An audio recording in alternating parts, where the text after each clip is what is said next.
I grew up near the seashore community of Margate, New Jersey. Margate has a unique landmark. It's the town mascot, and you simply can't miss it. The Margate town mascot is Lucy the elephant, and you can't miss her because Lucy is 6 stories high. One of Jesus' greatest gifts is his ability to see different elephants in the room than most people see. What completely escapes most people's notice is, for Jesus, 6 stories high. Our scripture reading today is a testimony to that truth, namely that Jesus sees different elephants in the room. That's one of his greatest gifts. In our passage, Jesus is teaching a group of people. Like all good rabbis, he is sitting down to teach. Suddenly, some scribes and Pharisees interrupt his lesson. These men have apprehended a woman whom they charge with adultery. It's not hard to imagine that she didn't come willingly, and so they had to use force. Of course, she was completely outnumbered, and so here she is. The scribes and Pharisees make the woman stand before Jesus and his listeners. Their intent is to inflict on her not only guilt, but shame by making this incident as public as possible. For these religious leaders, the elephant in the room is crystal clear. It's the sin of the woman they have taken into custody. And just to make sure nobody misses the elephant that they see, by supposing her sin is just hearsay, the scribes and Pharisees announce a specific detail.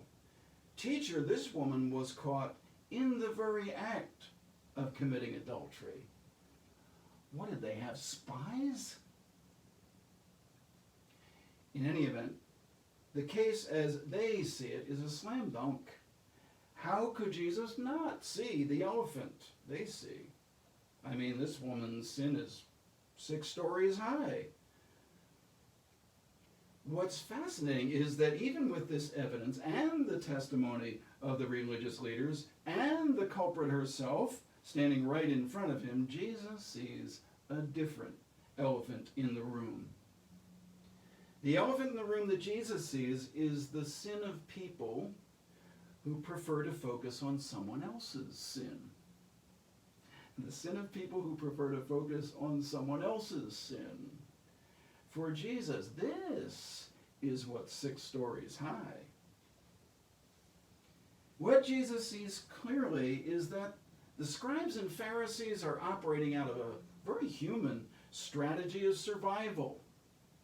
Something we start using at a very young age. We can call it decoying. And this is how it works.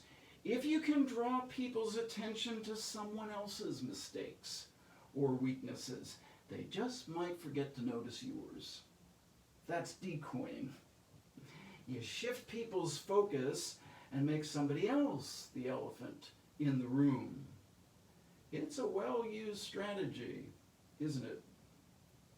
And we start decoying at a very young age. Mom and Dad notice it's gotten awfully quiet in the living room.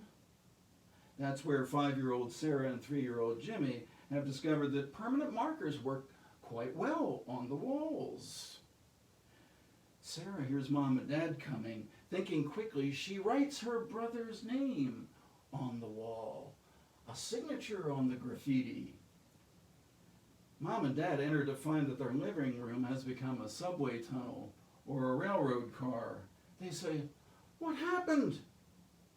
Sarah says, "He did it, see?" Mom says, "But Sarah, Jimmy doesn't know how to spell." So it doesn't always work. But if you can distract people, draw their attention to somebody else's mistakes, they just might forget to notice yours. Decoying. Jesus knows. Jesus knows at a deep level that's what the scribes and Pharisees are doing. Well, there's just one problem with their strategy. Jesus isn't distracted.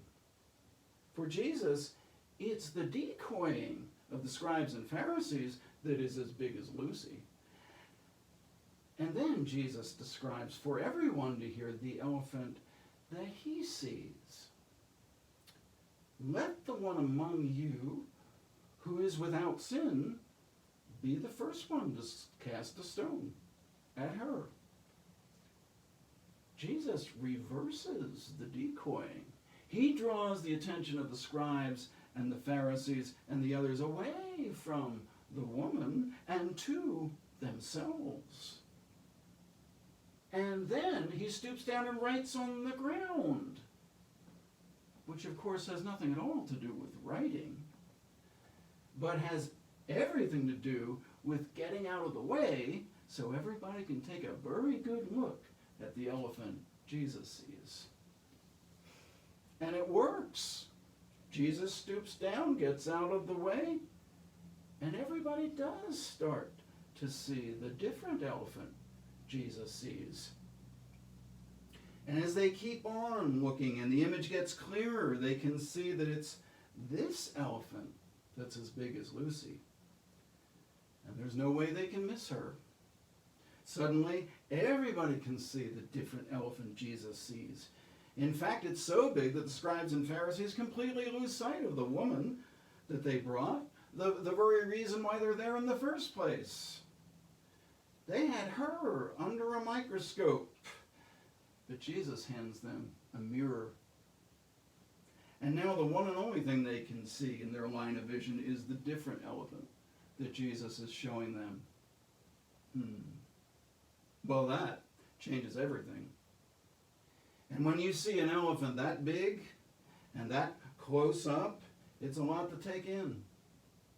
It's overexposure. The mirror is blinding. And the scribes and Pharisees have not brought sunglasses. They shield their eyes and squint, all because of this different elephant that now appears 6 stories high. And what they see is not the only thing that changes.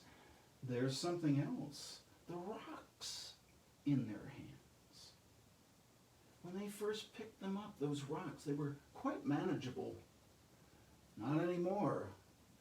The rocks feel extremely heavy. The rocks that they were ready to fling as weapons have become an intolerable burden. And the thought of throwing them, well, that would be like trying to fast pitch a bowling ball. At the thought they can almost feel their shoulders dislocating. Now that there's a different elephant taking up the whole room, the rocks have become impossible. What Jesus sees and what he shows the others in the mirror is way too much elephant to take in. The scribes and Pharisees and the other men there are filled to the brim. Lucy is taking up the whole landscape. Nobody wants their picture taken in front of the mascot. She's one huge overexposure of self. And their hearts have become the heaviest stones of all. And the stones in their hands, they just can't carry them any longer. So they start dropping them. You can almost hear them hit the ground, can't you? One by one. A dull thud and a little puff of dust. One by one. Hear that? Overexposed. Blinded by the light. Disarmed. Jesus, different elephant, the one they didn't even notice before, is now the only thing they can see. Well, they forget all about the woman. And they're left with only one thing to do. Leave. So that's what they do. They leave one by one. Single file. Because when you take a hard look at yourself, that's a really big elephant to squeeze past. One by one, until nobody is left. Nobody except Jesus and the woman. I'd like us to notice two other different elephants in the room. The first is the woman's lover. You know what he is, right? A person of privilege. Yes. And that's why we don't see him. Because that's the nature of privilege. Privilege is not usually the visible elephant in the room. Privilege is very often the elephant we don't see. The second different elephant is also harder to see. In the case of this woman before him, Jesus exposes a particular unjust event in one person's life. True enough. But that unjust event is part of an unjust system. The system is harder to see, but definitely there. There is a systemic injustice, and it's that elephant which permits the arrest of the woman. Just like another unjust system permits the death of George Floyd. The woman's lover and the unjust system. Jesus also sees those two different elephants very clearly. And Jesus is marvelous. He can keep the unjust system in mind while never losing focus on the one individual right there with him. His society has issues, but Jesus does not make her into an issue. She is a person important to him. That's another of Jesus' greatest gifts. He never misses the trees for the forest. So Lucy appears, and all of a sudden, nobody is left except Jesus and the woman. At that point, Jesus stops writing and stands up. And he says to her, "Woman, where are they? Has no one condemned you?" She says, "No one, sir." He says, "Neither do I. Go your way, and from now on, do not sin again."